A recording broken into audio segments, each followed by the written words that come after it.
Welcome back to another episode of Spiritual Teachers Podcast. With me today is Dr. Laura Batson calling in from Canada. Dr. Laura is a naturopathic doctor, an initiated African diviner in the Dagara traditions of West Africa, and an African circular cosmologist. It is such an honor to have you on today, Dr. Laura. Welcome on. Thank you, Peter. Such an honor to be here. Thank you. Yeah, of course. So we got a really interesting podcast lined up for you. Some of the topics we'll go through is nonlinear consciousness, the Dagara divination, the elemental wheel of West African traditions, soul purpose through these teachings, and diversifying spiritual spaces. So I'm really excited. I feel like I'm going to learn a lot in this episode. And I would love to start the podcast off by inviting you to share kind of how your awakening journey started and evolved. Mm, Thank you. Yeah, I love telling this story. It goes back to um, when I was about 19, 20. It's my first year university. Hmm. And I grew up agnostic, atheist. There was no spirituality or religion at all in my Hmm. upbringing. So I was a staunch scientist, mechanistic scientist, and I was on my way to medical school, or Hmm. so I thought. Right. So in first year university, walking through campus, and I just heard these words, "You don't have to come back next year." Mm. And I didn't know where it was coming from, and I was just like, I started talking back and being, well, of course I'd come back. Like, I love school. I always come back to school. And it just kept saying, yeah, but you don't have to. I was like, Mm. I guess I don't have to. And it was just like the first time that ever occurred to me Right. that I didn't have to go to school the next year. Yeah. And so I didn't. So I was like, oh, okay, I'm just going to take a year off. And in my mind, it was just this innocent decision to take a year off, enjoy life, because I was going to come back. I had 10 more years of medical school to go through. So why don't I just enjoy life for a year? Hmm. Well, of course, I took a year off and then everything exploded in my world. And Yeah. soon realized that that voice was not just, some whimsical thing coming out of nowhere, but was my spirit teacher. Hmm. Um, and I refer to her as spirit grandmother. And she just kept talking to me throughout that year. It took me a while before I acknowledged her as spirit, um, but she kept talking to me in these riddles of curvature and nonlinearity, and kept telling me to step off the line. And the straight line memorizes itself, but the circle remembers itself. Mm. And you're made in the language of curvature. You're made to remember what you're made of. Hmm. I'm like, okay, what does that mean? And Yeah. so I Yeah. spent, yeah, a lot of time just, downloading these. And often it would come when I was making art. I started making this, what I call curve art. And so it's just this black ink on white paper. So Oh, I amazing. put a book together of it, yeah. And as I would be drawing these curves, she would start talking to me about curvature and nonlinearity and, yeah, how do we get out of these boxes and lines of your colonial upbringing? Um, and so that was happening. And then I started to get these little inklings towards Taoism and Eastern philosophies as I was reading the Tao Te Ching and talking about, the flow and the way. And it sounded very similar to the curves that Spirit Grandmother was talking about Yeah. in all ways, and the paradoxes that she would often bring forth. Um, to be full, you have to be empty. If you want to um, hit the hit the bullseye, you can't aim for the target or something like that. Or you want to get the target, don't hit the bullseye. I'm like, what? And so, Yeah. but you would find that a lot of these like Eastern philosophies, there'd be these paradoxes and nonlinear kind of ways of thinking. Yeah. And there's also that I was making in the art and Spirit Grandmother was saying. Um, and so then that, yeah, led me off to Nepal, India, hanging out in the mountains, doing the whole Himalaya trek and Whoa. yeah, the Annapurna Himalaya trek. Um, and just hanging out with the monks in Hmm. Nepal. Yeah. Yeah. That's amazing. Yeah, yeah, it was incredible. And so, and then also with that, because I still had this very like sciencey mind that still wanted to understand, you know, the nature of reality through those languages, I started going deeper into quantum physics and the nonlinear sciences and nonlinear mathematics. And then started realizing that they're all speaking the same language when you go deep enough, the art and the spirit and the science and this journey I was going on in Eastern philosophies, and it all started weaving together and became this book that I wrote on curvature, the science and soul of nonlinearity, Yeah. and I love and it. that woke me up essentially. It just allowed me to come back, as spirit grandmother would often say, come back to your original curve. We Uh-huh. all have an original curve. So like the Great Spirit touched the ethers and set a wave in motion when you were born. Oh, And I the wave love spilled that. and bent and arched and folded and broke symmetry again and again until it became you. Right. And you're just this unique curvature of space and time, and you always have your curve. It's always expressing itself through you. And yeah, you forgot how to hear it, essentially, she would tell me. You went to school and they linearized you and boxed you, and you forgot your curve. She would Wow. always I love be like, that. lean into it. Yeah, Yeah. lean into it. Just come back to it. Come back to your curve. So it was an entire year of just stepping off the line, coming back to my curve, and coming to understand that through the arts, through the spirit, through the science, until I felt, yeah, I had this awakening. I came into this higher recognition of my consciousness and reality and the nature of reality. And then I went back to school. I Okay. went back to the box, and then I went back to memorizing and looking at reductionist biology and Right. seeing everything as starting from the central dogma of a mutated gene causing all of your diseases, Right. and I just saw through it all, and I was like, I can't study this anymore. I can't do it So I'm anymore. so curious about now that you've built this relationship with this being, do you know if it's uh, like an extraterrestrial or an ancestor? Do you have that kind of insight now? Yeah, she definitely feels ancestral, but Okay. not necessarily from my own direct bloodline. Okay. So she feels like an ancestor, a grandmother, and almost like this kind of global grandmother of grandmothers. Oh, Like wow. in the West African, like Yoruba traditions, there is a goddess named Nana Baruku, who's like more than a goddess. She's sort of the mother of the goddesses, Wow. like Yeah. the grandmother of the Orishas. Okay. And when I received a divination from Melodoma Some, who's the West African teacher who I study, he identified her as a spirit who originated from the continent of Africa. But that's as specific as he could get. It was just, yeah, this high intelligence, he said, from the Wow. continent of Africa. So, yeah, I do relate to her as an African grandmother, ancient grandmother. Yeah, she feels very, very wise and old, like ancient, you know? Yeah, yeah, That's amazing. absolutely. That's amazing. Yeah. That's amazing. So you went back to school and then where did things evolve from there? And then I almost did not make it through my degree because I just stopped studying. I stopped participating. And I started just doing my own little studies on the side in holistic science and holistic biology. And that eventually led me to do a master's in holistic science. Hmm. And so that was looking at things like chaos, complexity theory, systems biology, and mind body spirit connection. That was in England, actually, a place called Wow. Schumacher College. Yeah. Oh, amazing. It was land-based learning, so there's only 12 of us living communally on the land. So it was a Whoa. really, really beautiful program. Yeah, Wow. really living what we were learning, and getting involved in like it was more traditional, like European traditional knowledges. So using, for Okay. example, like Wolfgang Goethe's phenomenological approach for encountering nature.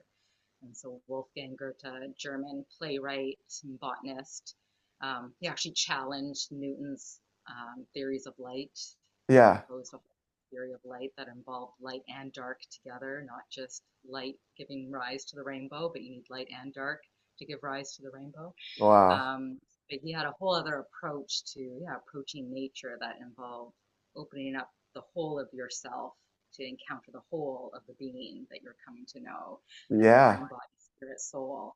So yeah, it was a beautiful time of reclaiming um, my indigenous Celtic ways of knowing.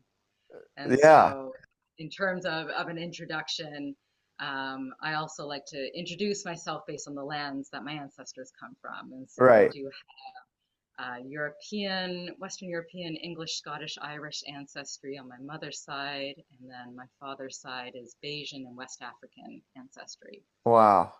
So I spent that year reclaiming some of these traditional Celtic land-based knowledge systems, and then that eventually led me to naturopathic medicine.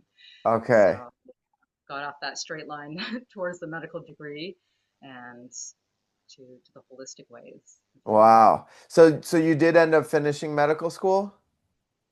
I finished naturopathic medical school. Okay. Okay.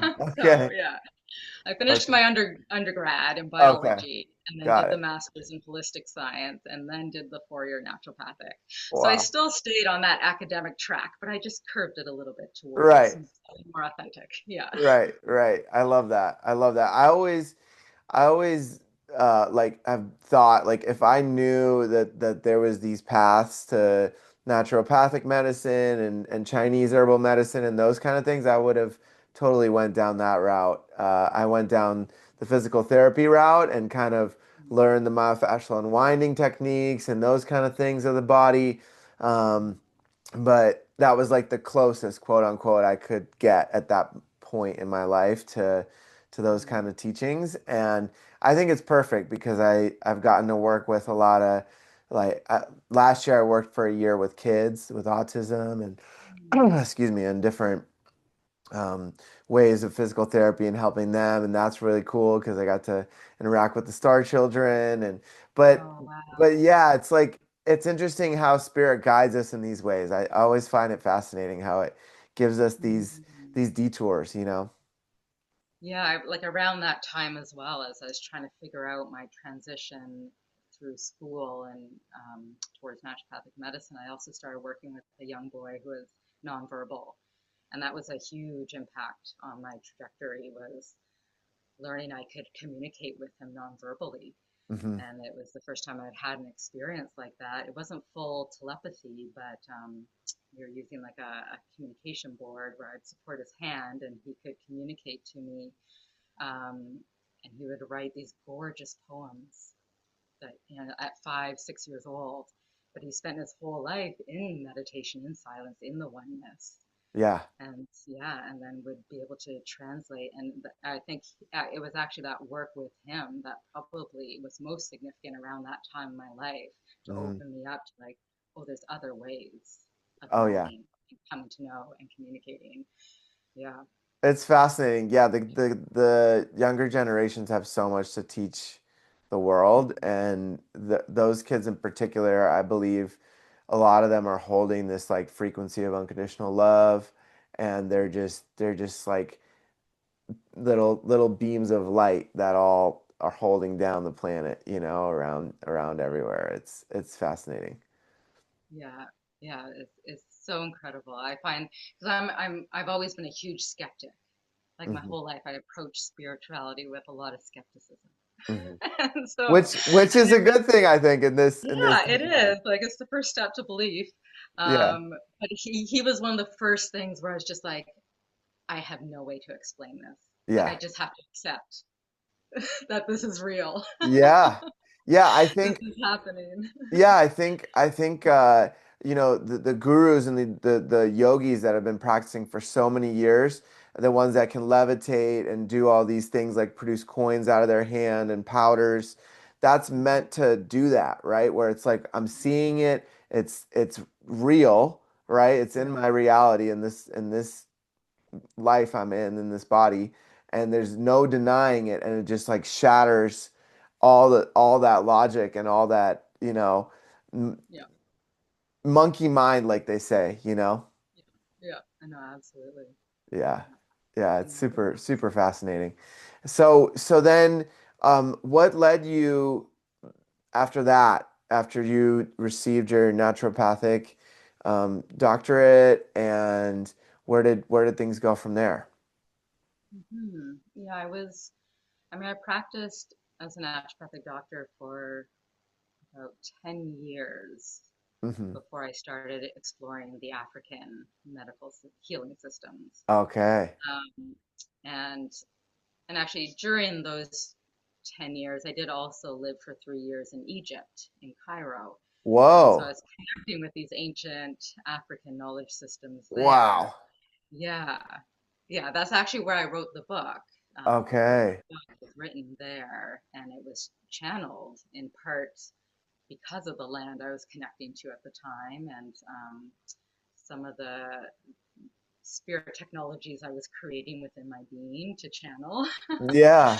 And then I was also pregnant at the time, Okay. and that also opened a portal for creativity and creation. And Yeah, so I big wrote that time. book in like 3 months. It just came through and all aligned. And then I had this book, and part of what inspired me to write the book was while I was studying for my naturopathic licensing exam, so the last exams of our schooling, spirit grandmother came through and she was kind of upset with me because I had gone back to naturopathic medicine thinking that this would be the career that was all about the real holism and mind, body, spirit, and we would finally be practicing holistic medicine. But Hmm. the schooling of naturopathic medicine is very similar to conventional biomedicine Yeah. nowadays. It's unfortunately become more like green allopathy. So you're still learning all the reductionistic sciences, and we don't talk about spirit at all in the profession, and Yeah. nothing that is an evidence-based medicine according to biomedicine. And so I just put my head down and just ground through. I was just grinding through that whole degree for 4 years, just get it done, get the paper. Right. Um, and they came kind of knocking on me while I was studying for these exams, and I was memorizing all of these botanical medicines, all their chemical structures, all their indications, contraindications, and so forth. And spirit grandmother was just like, there is another way, child. Like, don't you remember? There's another way. She Wow. said, don't you remember the creation of beauty with love? You were there. Hmm. Remember when we first made you, and there's only one profession in life, and she would talk about it essentially being a profession of love, and Oh, wow. your only title in this world was lover, she said. We are I love it. carpenters, and how do you bring your love into form? That Yeah. is the only question you need to answer. How does your love differentiate into form in this Oh world? man, I'm getting chills as you're saying that. That's so powerful. Right. Yeah. Yeah. And then she's like, and then you can tell me the names that you've acquired, and then you can tell me all the titles and the botanicals that you know and memorize. But Right. first you need to tell me, what your love is in this world and how does it come into this world. And so it was this beautiful transmission that came to me, and I just like stuck it between some paper, a book, and went back to studying for my exams because I had these exams I had to pass. Yeah. And so it wasn't until I graduated and a couple years later, my husband at the time, we were in Egypt for his work.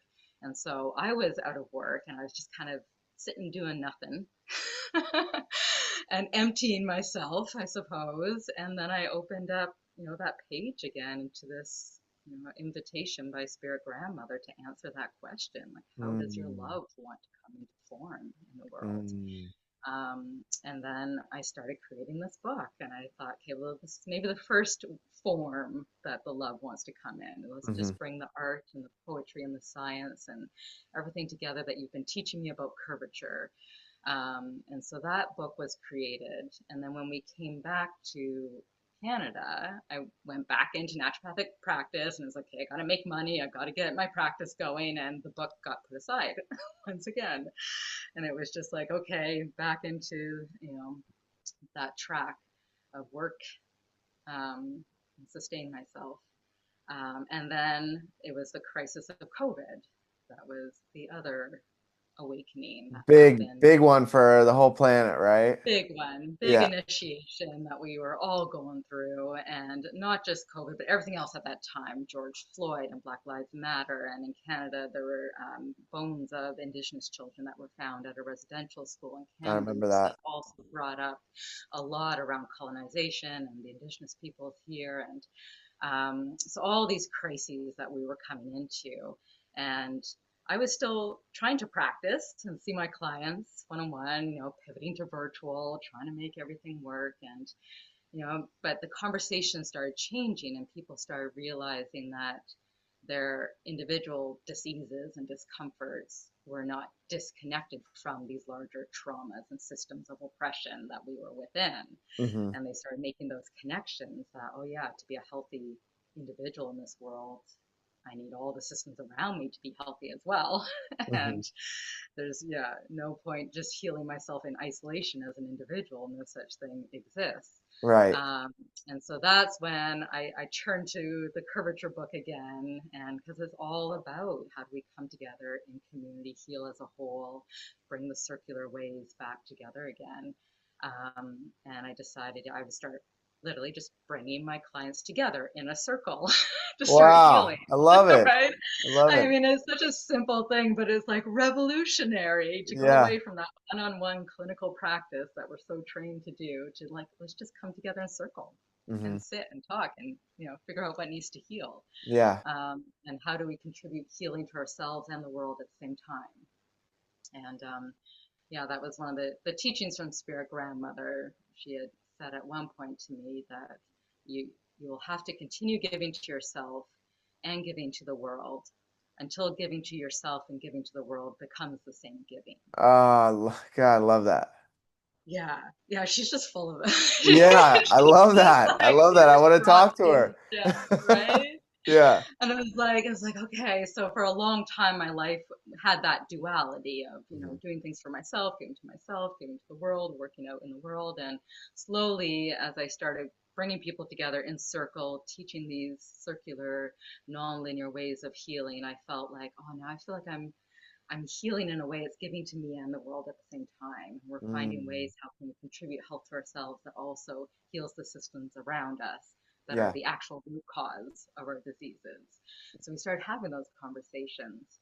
And then part of those conversations was the recognition also that these circles are mostly white that I'm sitting in. Mm. And the naturopathic profession is 90% white. Hmm. And so there were all these issues also within our profession, and that we were looking at around race and racism and um, the whiteness and white privilege of our profession. So in Canada, we have public health care for to go see a medical doctor is free, Yeah, that's uh, nice. That's real nice. but to see me you pay. So Right. I'm part of the private healthcare. I don't get covered by government benefits. Right. So naturopathic medicine has become more of an elitist form of medicine. If Right. you can afford it, you go see a naturopath. Right. Um, but it's so backwards because naturopaths are the nature-based original medicines of the land, Exactly. Exactly. right? Yeah. Especially for the indigenous peoples of the land. Yeah. There's a lot we can critique also in terms of how naturopathic doctors have appropriated the indigenous medicines of this land Right. and then rebranded it as naturopathic medicine and Right. sold it back to people at a High high ticket price. item. Right. High Yeah. ticket. High So ticket healing from the there's land. all this work, yeah, all this work around decolonization and anti-racism that was going on at the time that made me look at myself too. And the fact that, yeah, I am half black, half white, but I've moved through this world mostly white, I would say. Mm. And I say that in large part, not just because I'm light skinned biracial, but the way I was brought up um, within a community that was largely white. Hmm. And often you identify with what you see around you. You don't see yourself when you look out. I Right. look out and I see white, so I Right. think I'm white. Right. I'm like, this is who I am. And I grew up with both parents and my black father always around. But around that time, after George Floyd and all the chaos that was going on, I turned to my dad and my dad, I feel like you raised me to be white. And he said, well, yeah, I did. Mm. We did. Like, there was no thought about it, no like, well, of course. Right, right. Because his experience as a black man immigrating to Canada in the 60s was the more you conform to whiteness, the better it will be for you in this world. So he just taught that down, all those, yeah, colonial teachings that you Yeah, conform to. And so that really spurred me on all of these situations to want to go back and reclaim my Indigenous African knowledge yeah, systems and healing systems.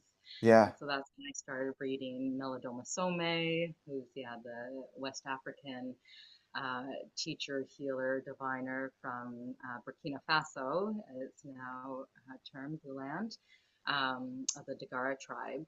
And he's passed on to spirit world now, Yeah, I was gonna but ask that. Okay. uh, yeah, December 9th, 2021. Um, but when I first started reading his books, he was still with us on this side of Okay, the world. And awesome. I was able to receive a divination from him and had signed up to do a course with him, but unfortunately he passed before the course begun. Oh, And wow. that was when I turned to one of his longtime students, Rita Rackley, a bone woman, and I did the 9 months, or actually it was a 10-month initiation into these traditions, into the divination and cosmologies of the Dagara people. Wow. And Okay. So I'm started really bringing that curious. in. Yeah, I'm really curious how the divination went with him in particular. Like, what was that like for you, sitting with this master? Oh gosh, I was just beside myself. Mhm. Uh-huh. The whole time. And once he starts talking, he doesn't stop, and it was just this nonstop translation, essentially, of what my gifts are in this world and the medicine that I'm meant to be bringing into the world. Hmm. And it was really powerful because I had only shared very little with him um, about the curvature book and teachings that I've been translating from Spirit Grandmother. It was just like one sentence I said. Hmm. And then he just looked at the spread and just unpacked it all. And everything that he was saying was just a bing, bing, bing. Like it was just like, yes, yes, yes, yes, yes. Like Wow. it's all been sort of known in me for so long and made so much sense. And so, yeah, he pretty much laid out a map for me to then guide myself to bring this medicine out into the world. Wow. And so That's so that was, powerful. yeah, huge, huge, That's huge. so powerful. So, and then how long have you been studying these ways for now? Um, I guess about 5 years. When was the pandemic? Yeah, it's about five Okay. years that Okay. I've been deep Beautiful. into these traditions. Yeah. Beautiful. I've finally been Beautiful. able to bring it into my clinical practice. Hmm. So, Oh yeah, yeah, that's so cool to bridge it. yeah. So how do you bridge it? Like, can you share a little bit about that? Yeah, I mean, in two ways. So I still offer the community-based courses. Uh-huh. And so we come together now online, which I know is not quite the same as the in-person. Hmm. So I need to bring the in-person back. But right now we gather online in community, and I bring these teachings in. Um, and it's actually centered around the Dagara teachings, the whole course. Hmm. And then I also one-on-one in clinic with clients, I now offer divination as a way to diagnose the soul level imbalances Mm. that need to heal. Hmm. Um, so the conventional naturopathic assessment, we do a lot of mind-body Hmm. assessments, and we can run your blood work, and we do all the physical exams and Right. lots of questioning. I could figure out the organ systems and the functional medicine and all that kind of stuff, Yeah. but we don't have a lot of tools within naturopathic medicine to diagnose the soul or Hmm. spirit or the Yeah. intergenerational blockages or imbalances. And so that's where the divination comes in, and then we get that full, complete picture of what's going on. Yeah, because a lot of people don't realize that's in our body, right? Yeah, Like yeah, all of these programs and ancestral traumas, they all get passed down, and a lot of times from the scientific perspective, it's in the DNA, right? But when we look at it from like our body and our body coming from our mother, from our DNA of our father, and all that like being shaped into this new vessel that we're in, the soul's in, right? And mhm, then in that regard, the different parts of the body, like the myofascia that connects everything, even the bones, the marrow and the bones hold these ancient codes and like aspects of self that we can shift, I believe, Mhm. with intention, with our mind, but also with doing these deeper layers of work on ourselves. And these kind of practices just give more like of a path to how to do that, right? Mhm. Exactly. Yeah, Hmm. it's like being able to get into the spaces in between things to Hmm. see what's needing to heal. Um, because yeah, it's the genes themselves.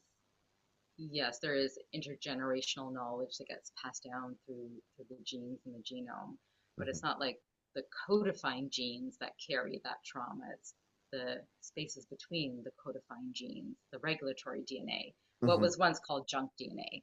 Right, Most biologists just go, oh, it's junk DNA. It doesn't code for any proteins, so it's just junk. But right. now we know that it's actually what does all the regulation in your genome are the codons in between, or the nucleotides in between. Yeah, Um, and that's what I see as the spaces in between the DNA where the ancestors come through and shape the patterning of the genes into healthy patterns or unhealthy patterns, depending on that trauma. But also the wisdom and knowledge comes through as well. It's yeah. the intergenerational trauma that gets embodied, but we also have intergenerational wisdom and medicine that gets Right, embodied, which right. doesn't get talked about as much. No, not Mm. much at all. Yeah. Yeah. Yeah. What about the telomeres? What do you think about that with the telomeres? What do you think those hold? They're kind of I like don't caps, know. right? Like on. Yeah. Yeah, I know. I mean, I know there are linked to longevity, and the longer the telomere, the longer the life. But I don't Mhm. know what it's connected to, like Yeah. spiritually. Yeah, I've never. Do you have a sense of what it is? I I mean I have all these different theories, you know, Mhm. but I think that you know the DNA that we only use such a small percentage of our quote unquote brain, and also the DNA strands are capped. And I Mhm. think that there's a way for us to uncap it Mhm. with meditation, with our intention, and with like really focusing on that. I really believe that a lot of things are really possible in this reality. But I'm kind of extreme with that, because Yeah. I do know, I do know that people are able to levitate and like I said, have these gifts where they're doing things that are completely mind-boggling to the majority of society. And so, I've noticed in myself that when these patterns from my parents, even just one generation in front of me, right? They their programs and patterns I've been able to like really dig into Mhm. and upheave and then really shift. So if I'm able to do that, then what's happening on that molecular and DNA level? It's like something has to be shifting there if it's happening in my mind, in my brain, in my neurological and nervous system and pathways. It's like uh, it's all connected. It's all fractal, right? I think that there has to be a shift on those like tiny levels if there's a shift in the larger levels because it's all one. Yeah. Yeah, yeah, that's something I dive into in the second month of the course. We go deep into fractals.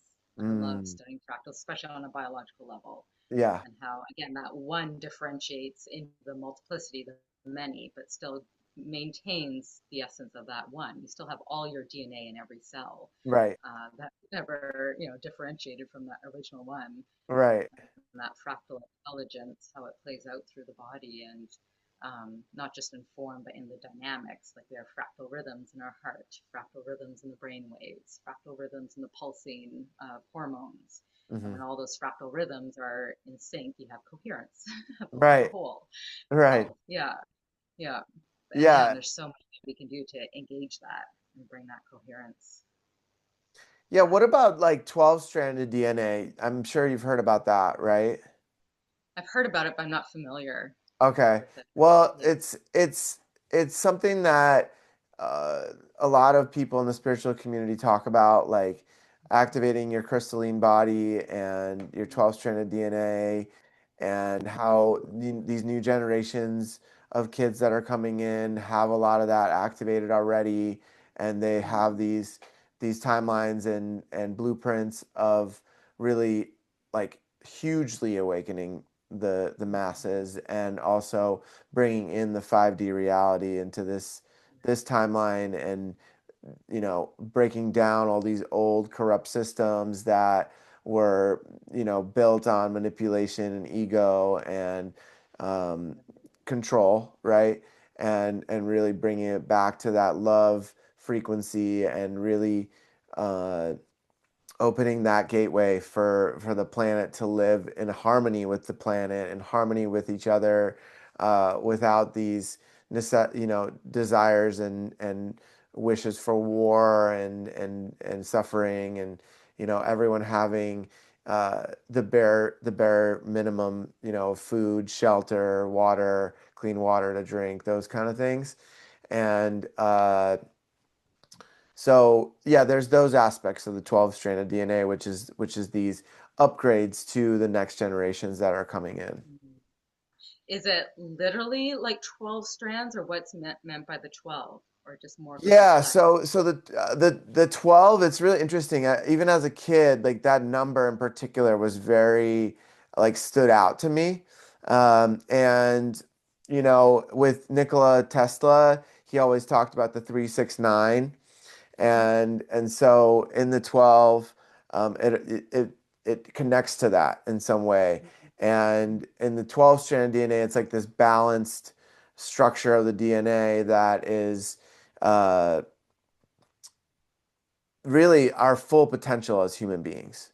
Mm-hmm. Like the Anunnaki were, or the people of Egypt, as I'm sure maybe you can share a little bit about that, like where in Egypt when you were there, there's so many of these quote unquote gods, but that the Anunnaki supposedly created, and they were working with the DNA and with modifying to create this slave race, basically, which is what we are.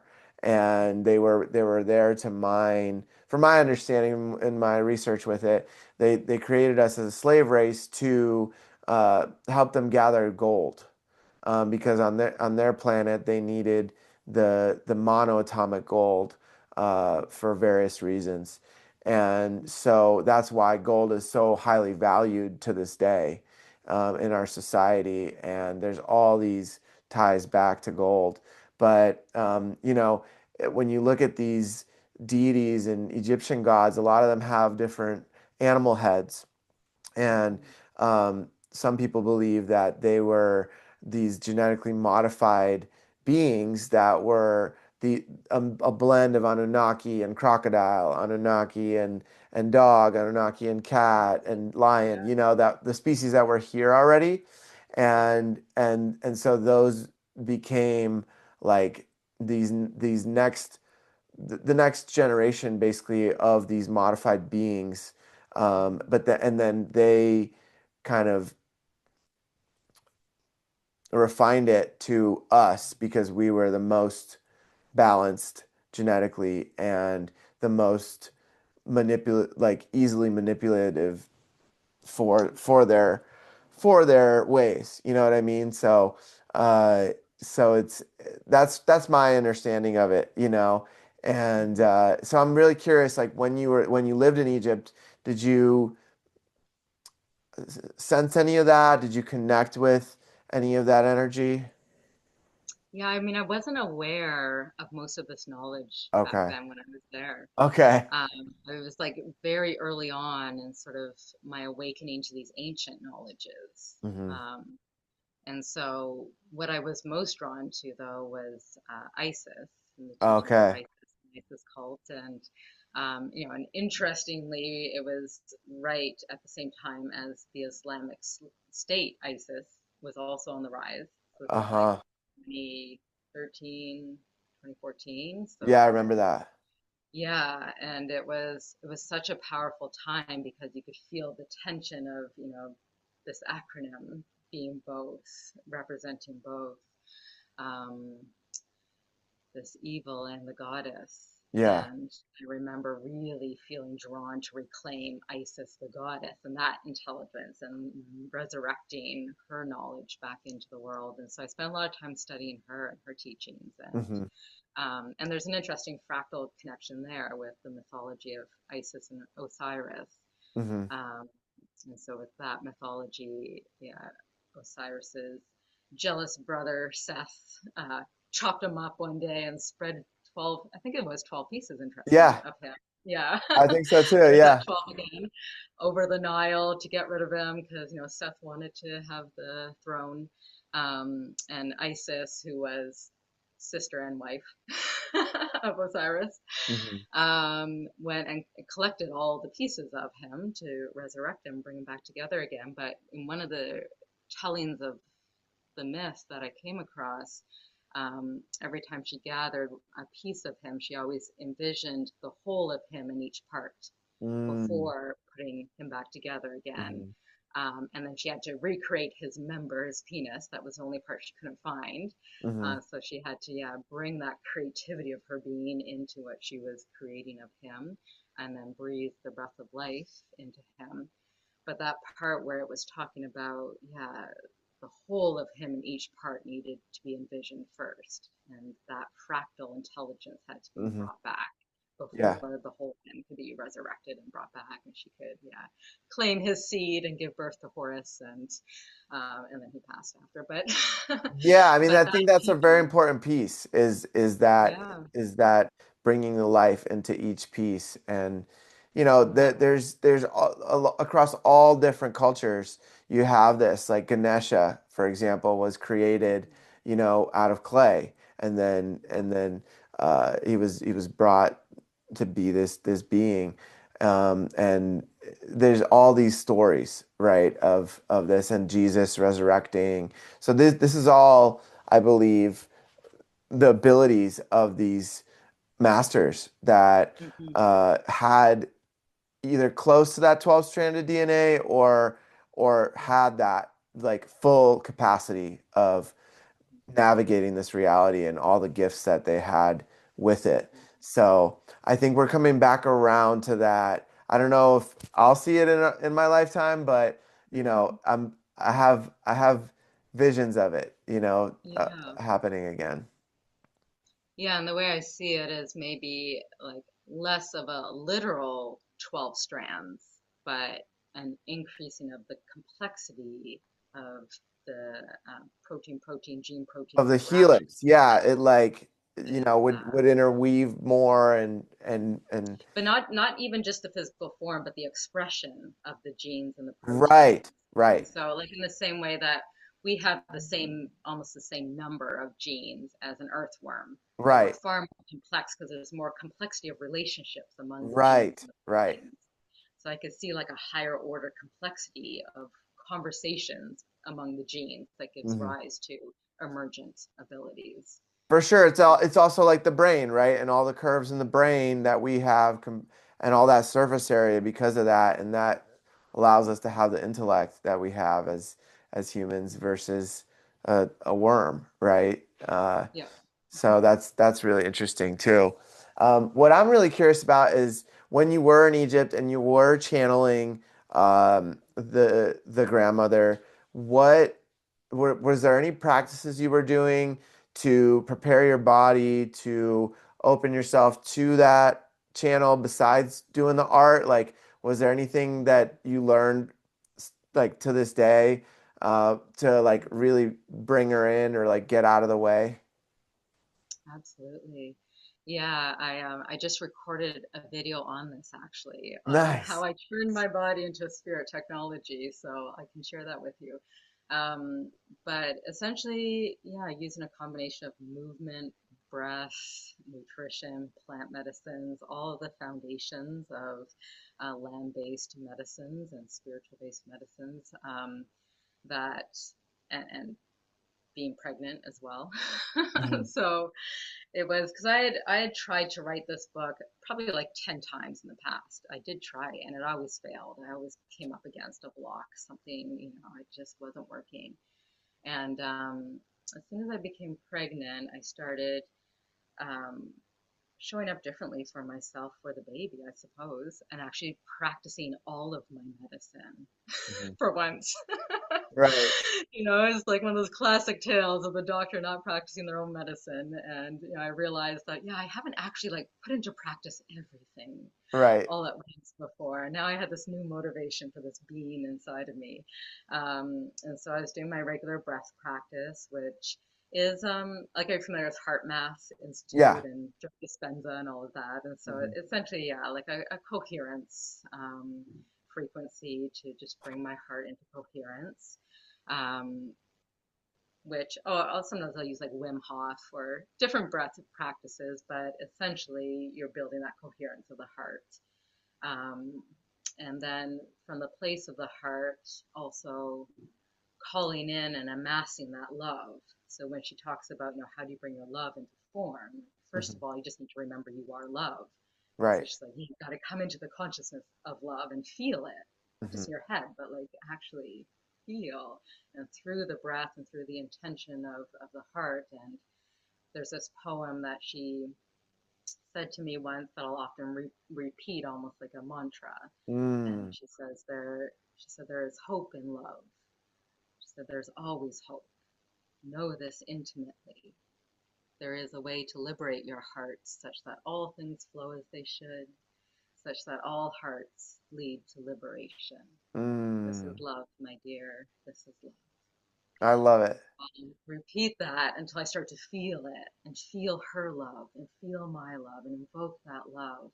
And then as I'm doing the breath and as I'm building that sense of love, I also perceive love as the gravity of the universe. And so, the curvature of space and time being gravity, but also the love of the universe that guides everything, into being and attraction. And so when I have that mass of love, I can also visualize bending space time down through me. So it's like Wow. you're creating a portal.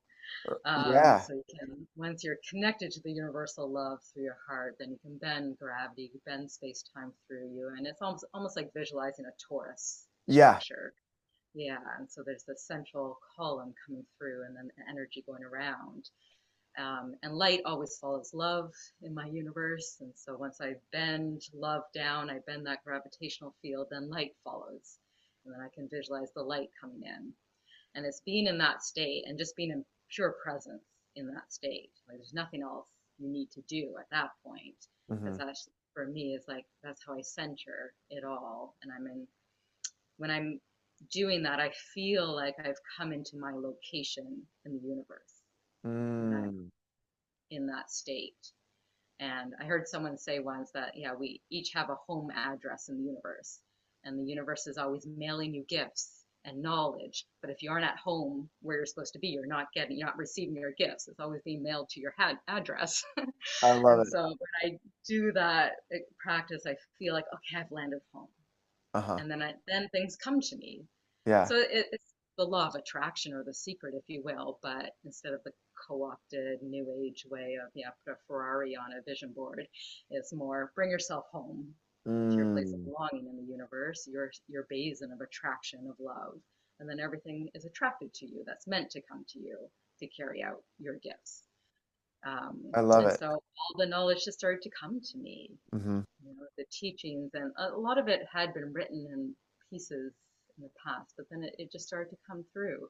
And part of that practice was also um, cleaning up my nutrition, my exercise, my movement, just living a healthy lifestyle as well, and Mhm. everything we know about how nutrition and movement can increase your heart rate variability, which means you're increasing that coherence of the heart. So your heart does become a bigger basin of love and attraction Mhm. through nutrition and movement and chanting, anything that regulates the vagus nerve, as we know, Hmm. will also increase heart rate variability, will create that mass of love. Then you can then more space and time, more light through you, more comes to you. So it Hmm. was a practice like that I was doing on a regular basis, and then Wow. continued making the art. And again, the art also is an important portal for spirit to come through as I'm drawing the curve art. Then she'll often come through. And being pregnant and connecting with those teachings of Isis Hmm. and the deep feminine and Mott as well, those deep principles of organization of life. Um, Really awakening those within my womb and that womb intelligence, which is Wow.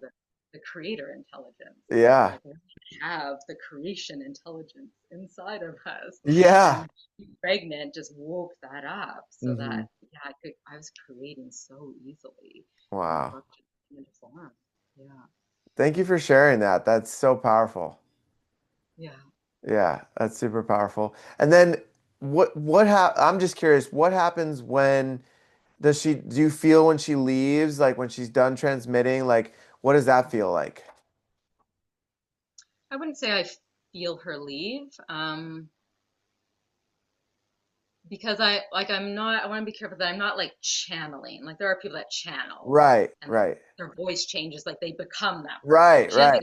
She doesn't become me. I don't Oh, become okay. her in Okay. that sense. So she's It's more like more you're hearing her talking to you. Okay. exactly, yeah. Okay. So it's more a stream of consciousness. It's still my voice I'm hearing, Okay. but a stream of consciousness is coming in faster than I can think of it. And often things come through that I'm like, don't even make sense to me until I sit with it. And so Right. that's when I know it's her rather than me. Okay. Because Okay. there's times when I write as well and I'm writing my own ideas, but then there's like a knocking almost that I'll feel when she wants to come through. I'll Right. start to explain, but it almost feels like a knock. And then I listen, and then it's like this, yeah, stream of words Well, you bringing. just said something that I think is fascinating for me to think about, which is my own ideas, right? Mm, And I think about that like what is my ideas, right? yeah. Like how and like where do ideas come from, right? Yeah. Like and I noticed that uh a lot of some of these masters, they talk about that none of the ideas are ours or mine, right? Right. And so that also is a concept that I'm really like sitting with and Mm, contemplating because I think it's fascinating, right? Like uh, from some of the people I've talked to, it's like some of the ideas come from benevolent beings, some ideas come from malevolent beings, some ideas come from the angels, some ideas come from our spirit guides, some ideas come from beings that want to help us grow and expand and bring that new earth, right, to this reality, and others are the opposite where they want to bring it down and tear it all up. So I've been practicing just listening and being like, okay, is this benevolent or malevolent? And if it's malevolent, then I let it like leave as quickly as it comes. And then uh, I I also notice that sometimes I pick up energy from other people, and as I'm going to the grocery store and things like that. So then like that practice of clearing my energy every day and feeling what it feels like where quote unquote my center, my energy is, and then from there I can navigate what I've picked up or what's come in. So that's a really fascinating topic for me as well. yeah, it's a lot of discernment that you Yeah. need. Yeah, for Yeah. that. Yeah, Yeah. because even that question of what are my thoughts, because I remember, yeah, during early on in that awakening process of hanging out with the monks and Taoism and whatnot, I had this experience of the mind field, where I realized, oh, my thoughts are not just inside my head, my mind, but connected to this larger field, and they come in but then go out. It's like the thoughts are more like condensations of matter that's connected to the quantum field, and then that's finally how I could understand telepathy and these other, strange things that were happening. Yeah. In some sense, yeah, I have no sense of ownership or my thoughts, but when they do come into my being and my head, then I work with them with my own essence to give my essence to it, I guess. Right. My Right. essence of Yeah. expression comes to it. Yeah. For sure, for sure. Yeah, so yeah, that's super fascinating. Uh and so uh yeah, I mean my next question is, can you explain what divination is just for people that are really new to it? And then maybe we can transition into talking about the way that the Dagara people work with divination. Absolutely. Yeah, I mean, divination as a concept is found across many traditional indigenous cultures. And Hmm. so if you have like tarot card divination or runes or tea leaf divination, so usually it's some way of using some kind of material technology to connect with the other worlds, Hmm. and bring messages through for this world.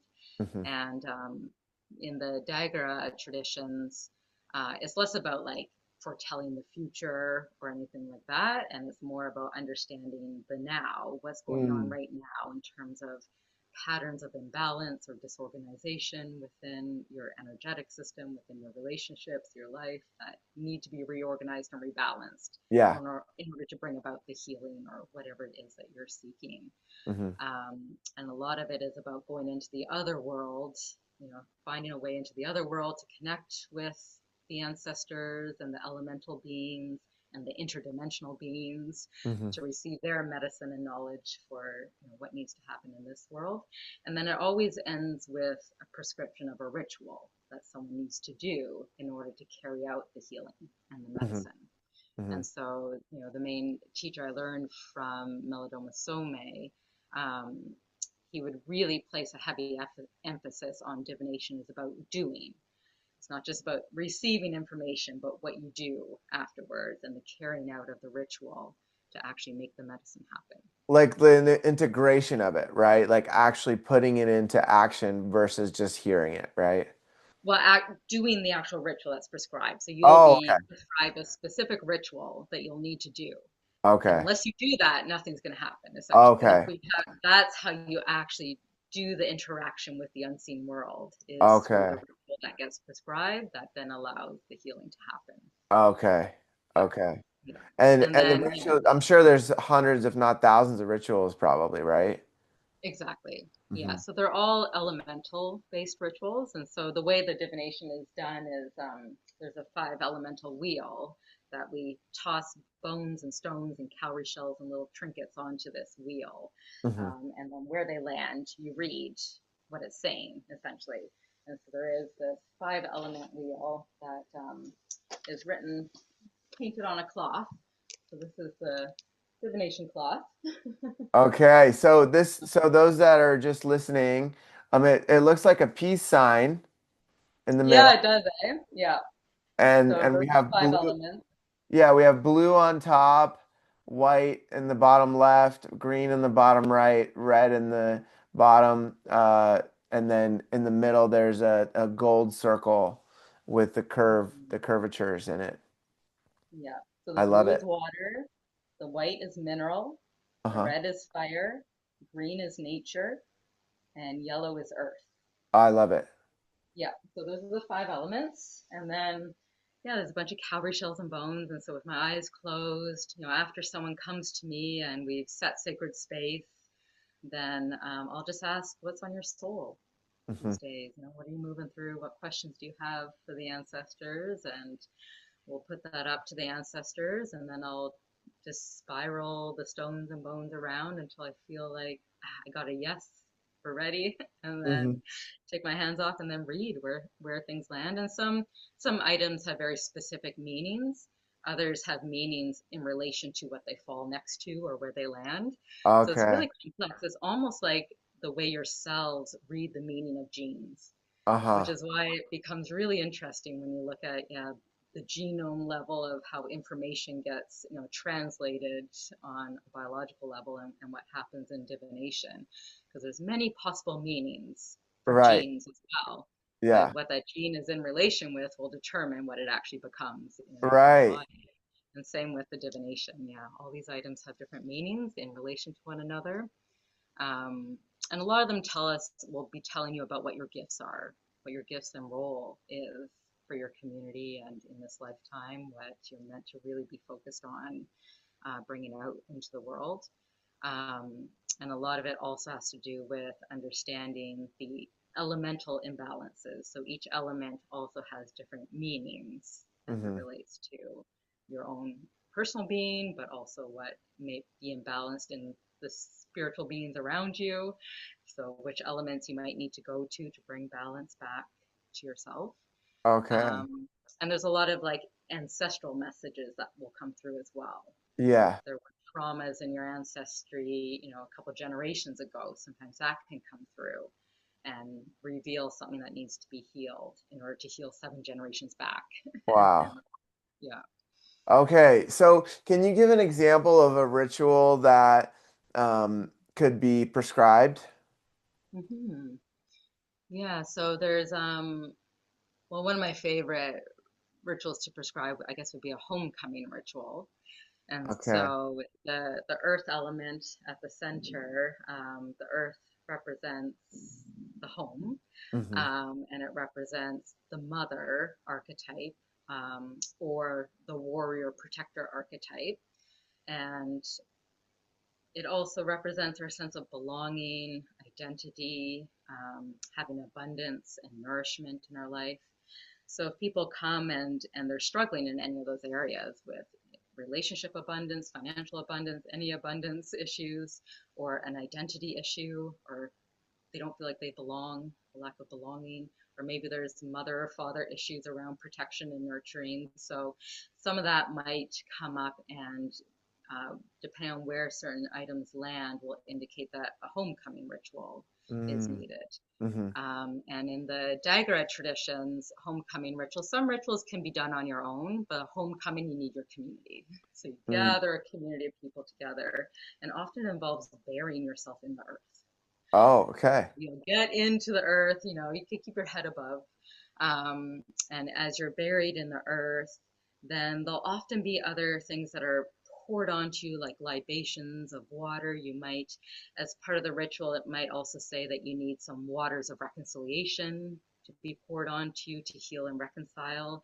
And so you might go to the waters first and the water spirits and bless the waters and call on the spirits of the water that you're here to call in their reconciliation abilities, and you grab that water and pour the libation of water over the mound of earth on this person. And you might be asked to put some dates and honey and flowers and sweet things as well, and coins and whatever represents abundance also. And Hmm. so, they'll be adorned with all these other nature medicines, and usually people will be around them also singing and drumming and chanting. And a big part of the homecoming ritual is also allowing yourself to be sort of adored by your community, and Mm. your identity being seen and known.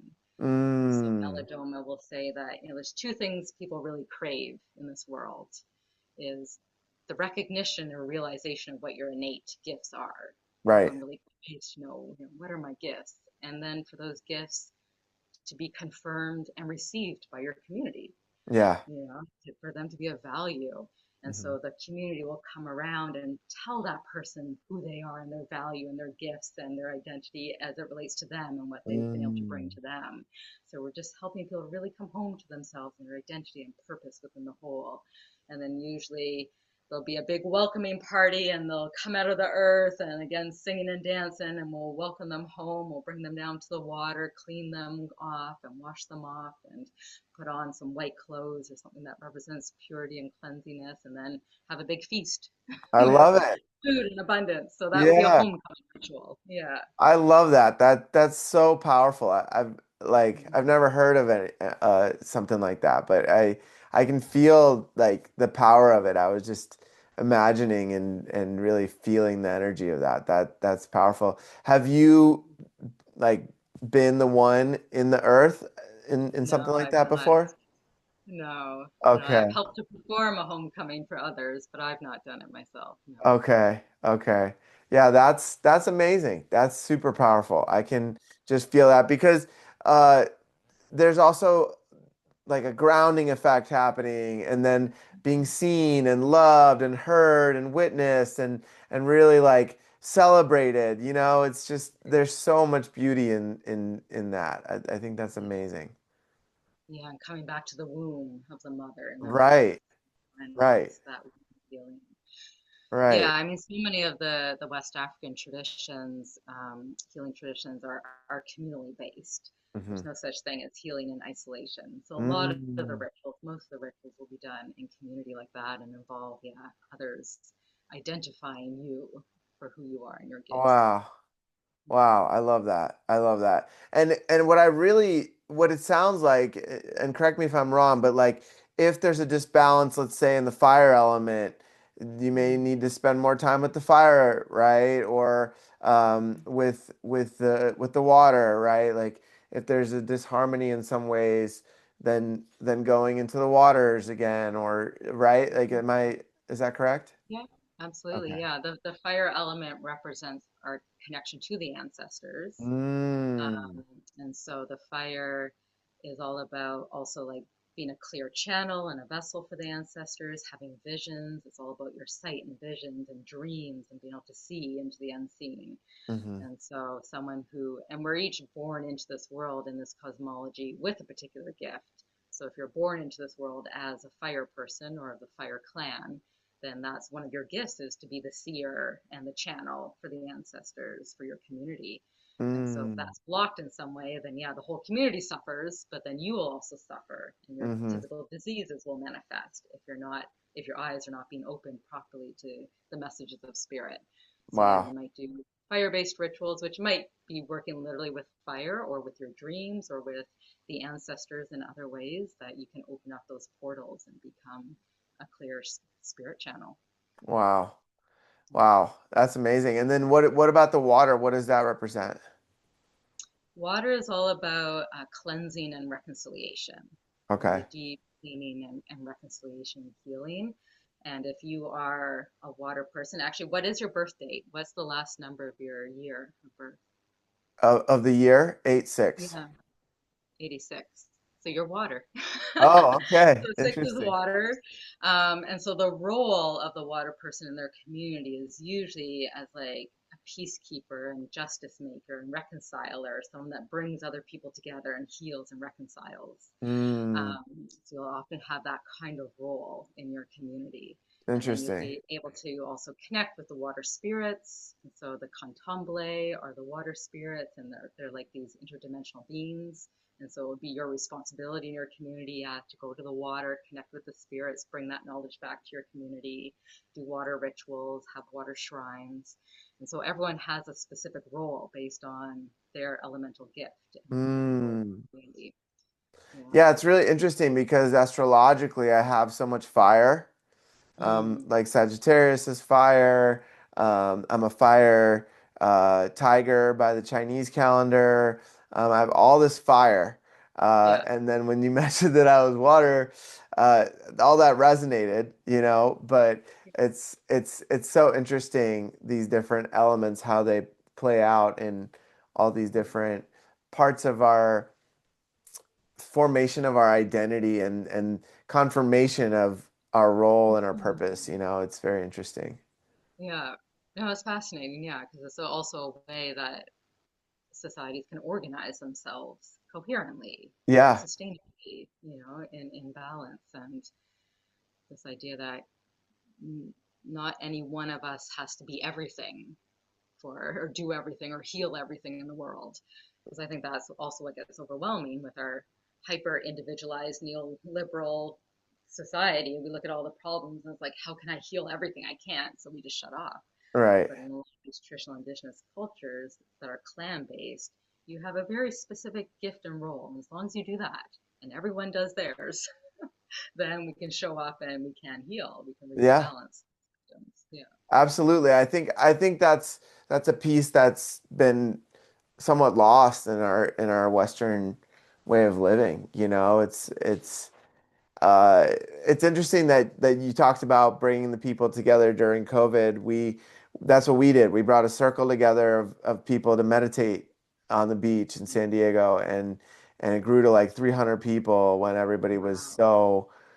so chaotic, you know, and so it was right by the ocean, and then we sat in a circle, and all the, you know, and it made the meditation so much more powerful, and it also allowed for that community. Then we would go get breakfast together, and then we'd go, you know, everyone would bring their offerings and share. You know, every day we had a different free class on the beach. You know, it was just like it was it's so interesting that in these moments of chaos, how sometimes it can really bring people together and really like allow us to step into our purpose and into our role as what we're here to do and shine our light. So yeah, Yeah. it's really interesting. So from the date, right, of the last two numbers of the year, are you adding those together, or how do you determine which element it is? It's just the very last number that Oh, determines okay. it. So yeah, in the Dagara cosmology, it's just a five number cosmology, one to five, and then repeats again, six, to 10 or to nine. So for the five elements, each element has a number or two numbers that go Okay. with it. So for Okay. water, one and six are the numbers with water. Okay. But interestingly, if your birthday is it around December, around the change of the year, Hmm. January? It is. Yeah. So then, yeah, you could also be fire as well because fire is two and seven. And so often, yeah, there's a transition. If you're like a December, January baby, then you transition from like the one to the two or the six to the seven Ah, between the water and the fire. you can kind of shift.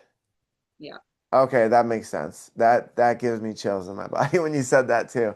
Yeah, yeah. it's yeah, I'm right at the end of December. So, uh Okay, so you're um, almost a seven. You're almost born right, on. right. Yeah, And from what my understanding, do you know about the Indigo children?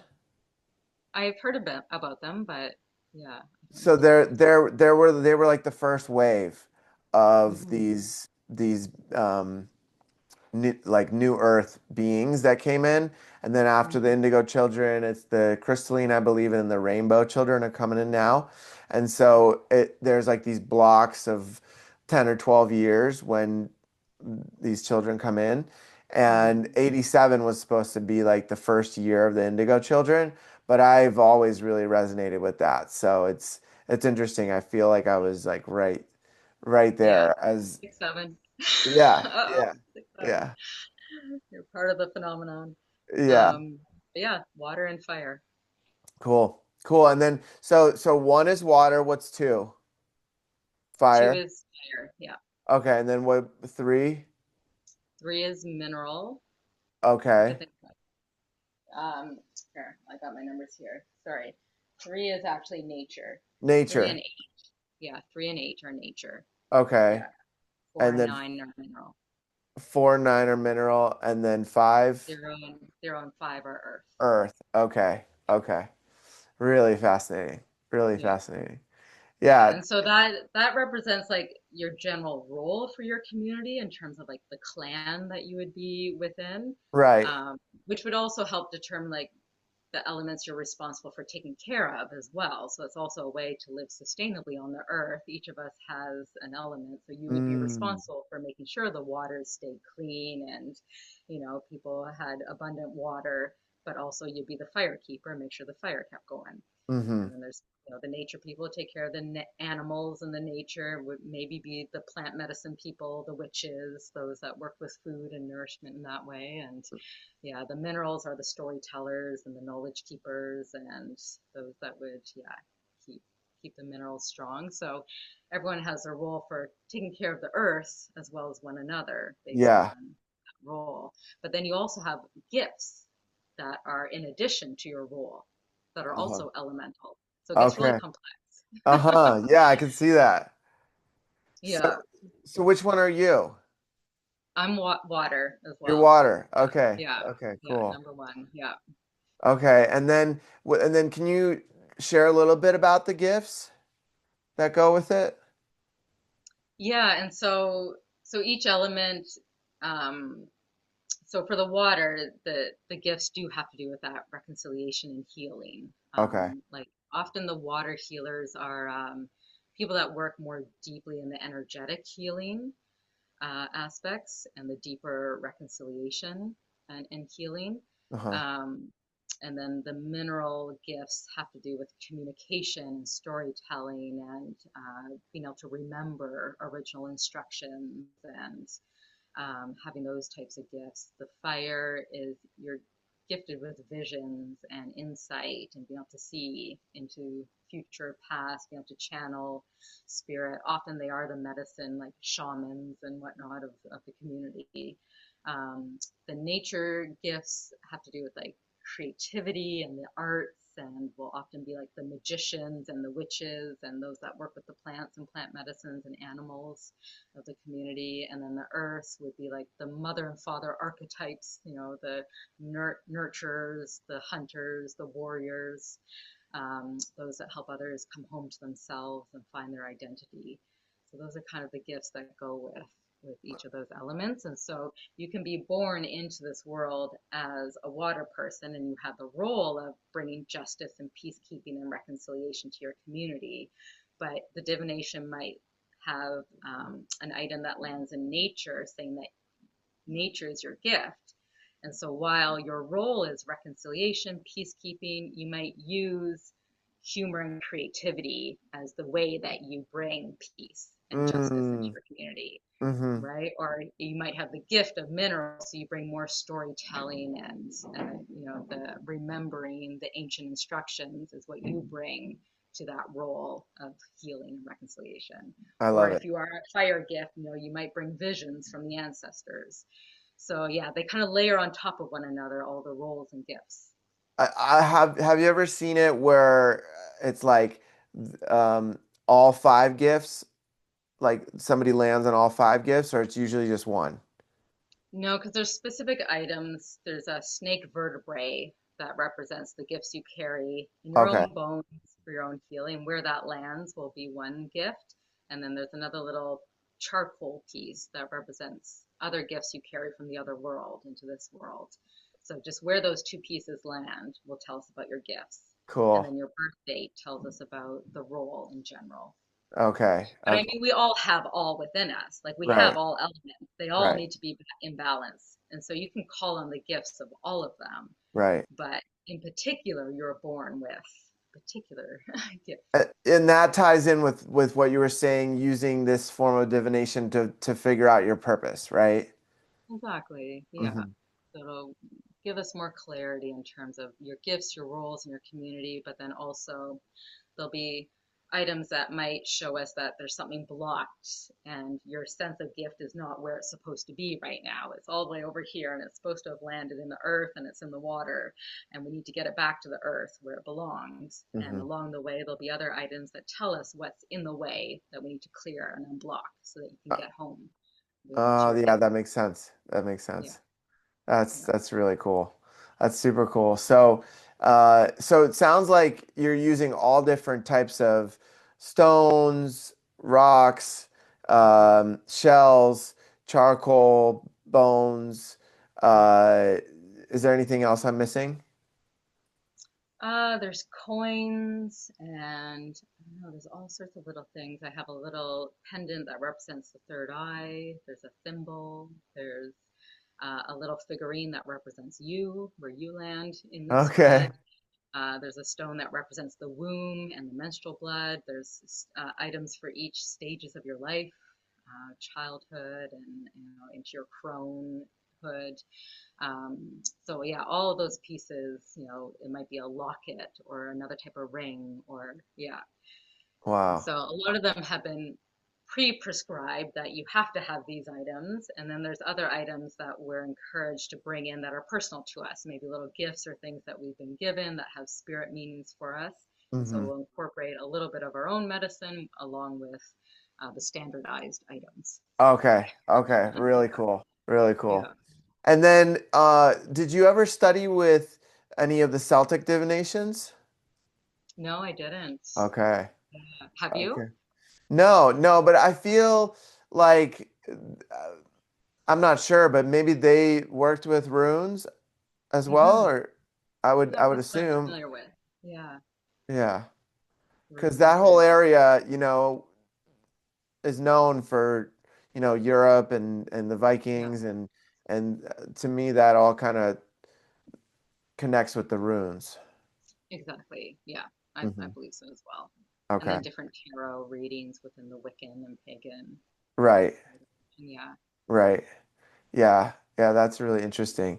Yeah, it's fascinating because these different forms of divination are getting more integrated into our society. Like, you see more people pulling angel cards and tarot cards and doing runes and these kind of things. And uh, maybe people don't think about it as divination, they just think of like receiving messages and but I think it's happening more and more in today's society as people become more aware that there's these tools available for guidance and for uh, figuring out where we can be to maximize our potential individually as well as communally and as a planet, and or as a country and all those kind of things. Yeah, one of the things I find really fascinating is to look at like all of the elemental or cosmological wheels from around the world, Hmm. and how they're all used for different forms of divination or at least organizing knowledge around medicine and healing, Hmm. and the similarities that you'll Yeah, find. And so like this is a five elemental wheel that's very similar to the traditional Chinese five element wheel. And even the yeah, meanings of the elements, and in Chinese medicine, each of the elements connects with a different organ in the body, a different emotion, a different spiritual attribute. And you find the same things in these Dagara traditions. And it's like they never actually talk directly to one another, but it's like any land-based culture that's, making medicine off the land in communion with spirit seems to come up with these similar types of organization tools for yeah. divination and healing. And yeah. Yeah, I think it's fascinating because uh, you can take somebody from Australia, and then take somebody from Ireland or Siberia and from Peru, and you take the medicine people and the shamans, and they're gonna all have very similar messages and very similar like approaches to these kind to life and Hmm. these deep connections to nature and to the elements and the spirits. And I find that absolutely fascinating because now with in today's society we have Instagram and we have the internet, but for thousands of years we didn't, and those people all cultivated very very similar practices and ways of communing with the higher beings and with the elements. And to me that just shows that there's these higher beings that are undeniable, and these ways that we've as a society, as a world, right? Like so many people have dissociated from that and dissociated from even themselves and their body and just yeah, it blows my mind how many people still eat McDonald's and knowing all the studies about these poisons and these crazy aspects. It just shows how important it is for humanity to really wake up and see the truth. And dismantle all the systems of oppression that R- cause the addictions and the Exactly. Exactly. because what Yeah. I find most of the time, when clients come in to see me, like they know they shouldn't be eating these things or having a sudden, like they want to be eating well, exercising, they enjoy healthy foods, they enjoy, but they're not doing it. And Hmm. then that's always, yeah, the paradox or conundrum. And as well, there's addictions, there's the ways that our lifestyle is organized to not be for health. And so whatever the 1%'s doing, to structure and organize this divisive neoliberal culture is not conducive for people to show up in healthy ways. And then they get blamed. Often my clients will think, well, there's something wrong with me. I have a self-love problem. I don't love myself enough. I'm not taking care of myself. And I always have to like intervene and be like, no, no, no, you're not supposed to do this on your own for yourself ever. Mm. You're Mhm. always meant to be in community. You're meant to be nourishing your community and by reciprocity be nourished in return, Mhm. which is, yeah, one of the most common things I'll hear is a single mother, who has maybe co-parenting, childcare, and she's like, yeah, when my kids are with me, I make beautiful meals. It's so easy to cook for them and make healthy meals, and I eat well. And then when they're not with me, I just, I have a bottle of wine and a bag of chips, and Mhm. like I just can't feed myself. What's wrong with me? And I keep having to, reassure people because we're never meant to be eating on our own by Mhm. ourselves. We're not Yeah. meant to feed ourselves. Yeah. It's not a self-love problem, it's a community love problem. We Yes. aren't loved in community any longer, and the individual suffers. But then we get gaslit into believing that it's our problem, like it's our fault as an individual. Something Mhm. must be wrong with me. I Mhm. can't feed myself. It's like, no, Right. the system is not designed properly right now. But yeah, when we lived traditionally indigenously on the land in community, we ate in community. We fed one another in Mhm. community, which is how it's meant to be. Yeah, I love gathering people together to like make food together and play Mm, music and sit around the fire. That's like some of my favorite ways to commune, It's just yeah, it's the best. There's just especially if it's out in nature, yeah, like there's just this deep peace and like you were saying with the vagus nerve, there's just a relaxation and everyone is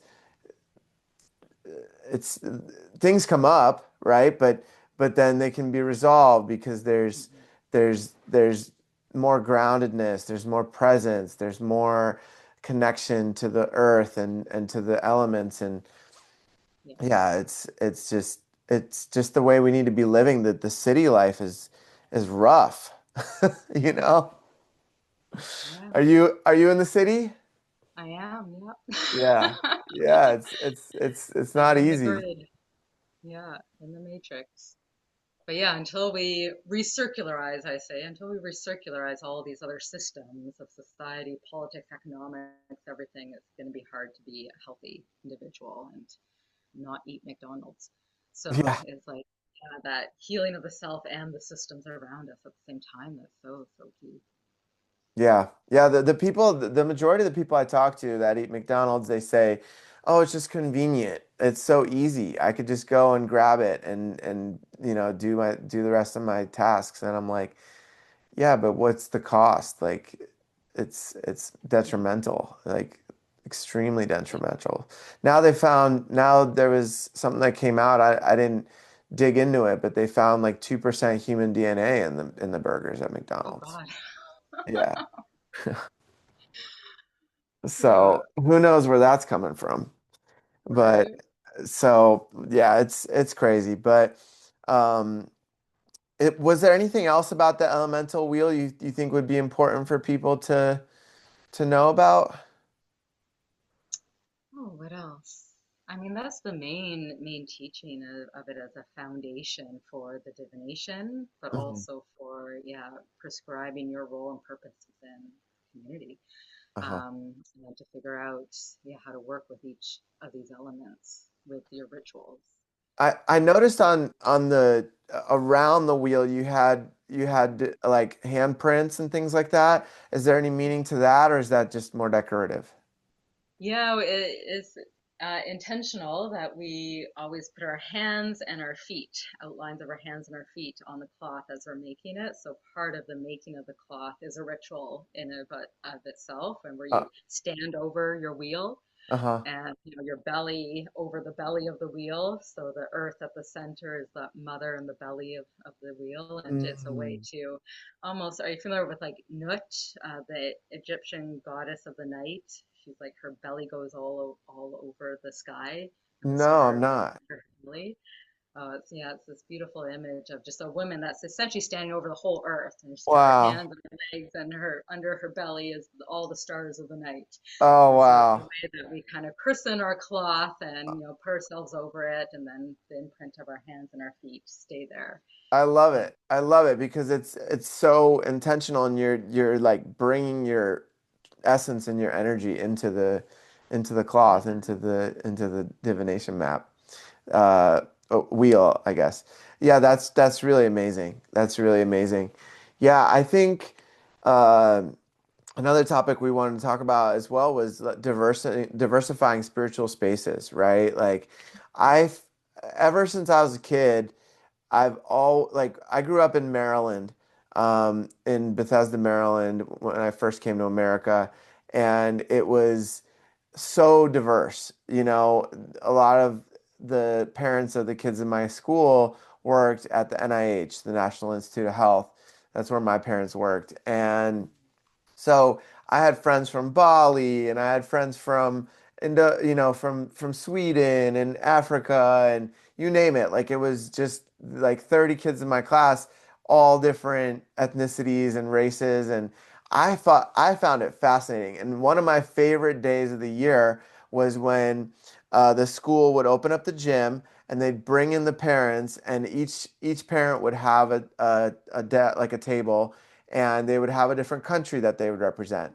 And the kids would walk around with a booklet, and they would ask the kids a question about that country, and then they would educate them and give them a sticker with the flag of that country. So there was like all these layers of that. And I though that day was one of my favorite days of the school year because I got to learn about other cultures, and I got to connect with, all these different ways that people lived. And the only thing that could have made it better, I think, was if they maybe they did bring in like foods, traditional foods from their country, that would have right. maybe there was something like that, but that would have made it a little bit better, like the cherry on the top. Um, but I think that, a lot of that is um, it's easier in some ways with the social media, and at the same time with the algorithms, it kind of like keeps Mm, people in their bubble. And if somebody's like super extremist, they're gonna be fed that kind of content. So it's right. available as long as the individual's open to it, but it's also, I think, more than ever right now, there's this acceptance and opening, and people striving to learn and understand more, especially with the people in the conscious community that are really awakening and Mhm. wanting to learn more and find different avenues. Yeah, it's a tricky one. It's something that I think most of my experiences in the spiritual consciousness raising communities have been in white spaces. Hmm. Um, Here in Ottawa, even though we're a very diverse city, Hmm. we're a very diverse ethnically, culturally, but it seems the spiritual and consciousness spaces are very white. And Interesting. so that's something that started to like really, yeah, impact me after a while. And then, definitely, yeah, after Black Lives Matter and a lot of those uprisings and people looking at, race and racism and diversity and how do we diversify spaces, there definitely was more of an attempt to be more inclusive and diverse and create spaces for specifically, Black women and Indigenous women and BIPOC and whatnot. But what I found often would happen is like people interpreting diversity as, well, as long as we have people of all different colors here, then it's diverse. Hmm. But still inviting me into a square, I still have to conform to a white box, but I'm a Mm. black face in a white box. Hmm. Whereas like true diversity is, well, are you going to allow me to bring my African cosmology here? And can the Mm. African cosmology be what founds and organizes the foundation of what we're going to be doing and healing and learning? Or Mm. am I just a black face in a white box that, yeah, Mm. I'm conforming to you? And sometimes folks were not seeing the distinction between that. Right. Um, or the idea that, diversity need not mean sameness, or sorry, equality need not mean sameness. So we talk about equality, and a lot of folks will think of it as like everyone being the same, or giving, the same policy given to everyone as equal. And Uh-huh. it's like, no, no, no, no. Equality doesn't need to mean sameness. We can be different, but equally valued. And Right. you can allow my difference to be here and be able to see from a different lens and a different worldview and value what the African can bring Yeah. that the European does not have access to. Right. Sometimes so much so that they don't even know they don't have access to it. They don't even They know don't it know that there's a exists. whole other, yeah, there's whole other cosmologies and ways of knowing that Yeah. exist. Yeah. Yeah, so that's what's been interesting, is trying to like wake people up to knowing there's entirely other ways of seeing and knowing and practicing medicine and being in spiritual community that they might have no idea about. But if Yeah. they don't intentionally not only invite Black people, but invite the African knowledges Hmm. and spiritualities and cosmologies, then Hmm. yeah, you'll never know. Yeah. It's, No, it's uh, it's I think that's a really important distinction that you made, right? Like not just having the faces, but also bringing in the cultures and the different aspects of divination and practicing and praying and all that, right? Like that, those pieces I think could benefit so many people in so many ways. Like just the divination alone, right? Like the Dagara people, divination would could help so many people, right? And really just expand, right? Like it's all for me, it's I want to keep expanding, not contracting, right? And like continuing to expand what's possible, what's available, what's what's out there, right? Like so it's fascinating. It's fascinating. And I think you're doing it with your presence, with your intentionality. I think the more you put yourself out there, the more it'll just spread, and be shared. And that's a huge intention of the podcast too, is to bring these types of awarenesses and insights in different walks of spirituality from all over the planet. Yeah. Yeah, and really knowing that like we each have things that the other needs, and we each have things we can give, Right. and things that we need from the other as well. Hmm. And so in many traditions, are you familiar with like the eighth fire prophecy or the seventh Mm-mm. fire prophecies? A lot of traditions around the world have prophecies for these times right now that we're in. Hmm. And so First Nations and some of the Native American tribes speak of the eighth fire prophecy. And one of my teachers, Martin Millen, he's Ojibwe, he's taught it to me as there's well, the original prophecy talks about how humanity will come to a fork in a road at this point in time, where we can continue down the path of materialism and capitalism and destruction, or a spiritual path of Hmm. holism and healing.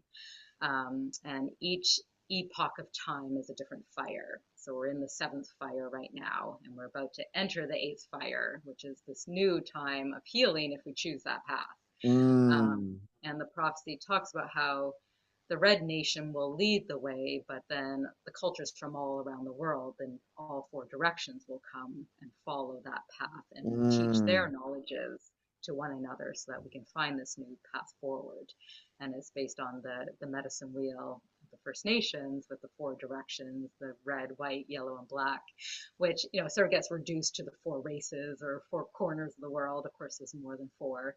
And not all of my Asian friends like to be called yellow people. So honoring the I fact don't that, know yeah, anybody that does. right? Like Black folks have reclaimed Black. Right. At one point it was racist to call a Black person Black. You couldn't say Right. that, but now it's like we've reowned that. So you can call Yeah. me Black. White people, maybe white. A lot of Indigenous people will refer to themselves as red, but Hmm. it still can be inappropriate also. Right. So Right. there are issues with, yeah, reducing race to color, but with the four directions and the symbolism that medicine wheel to symbolize all colors, the rainbow of the world coming together. Yeah. But in those teachings, each corner of the world, each culture has specific gifts that they need to bring around the fire in order to light the eighth fire and bring it home. And the gifts of the white nation is the mind and fire.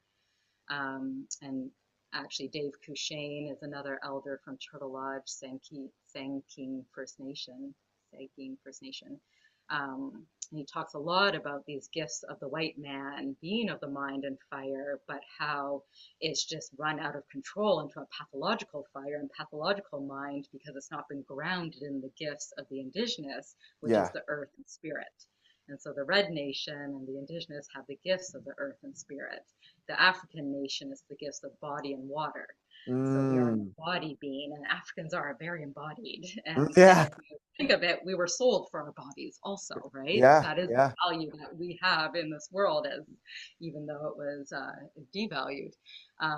But the expressiveness of our bodies and using the body as a spirit technology, these all originate within these African cultures. Hmm. And then the Yellow Nation is about the air and emotions, the gifts of the Mm. emotions and the air and the breath and the Eastern philosophies of, having the meditations and the breath practices. And so yeah, and it's interesting because Melodoma Some speaks of the same thing, that these gifts being the same gifts that he came up with. I don't think he ever talked to Dave, but Hmm. it's from both of these nations talking about the different corners of the world and how we each have specific gifts that we're meant to bring.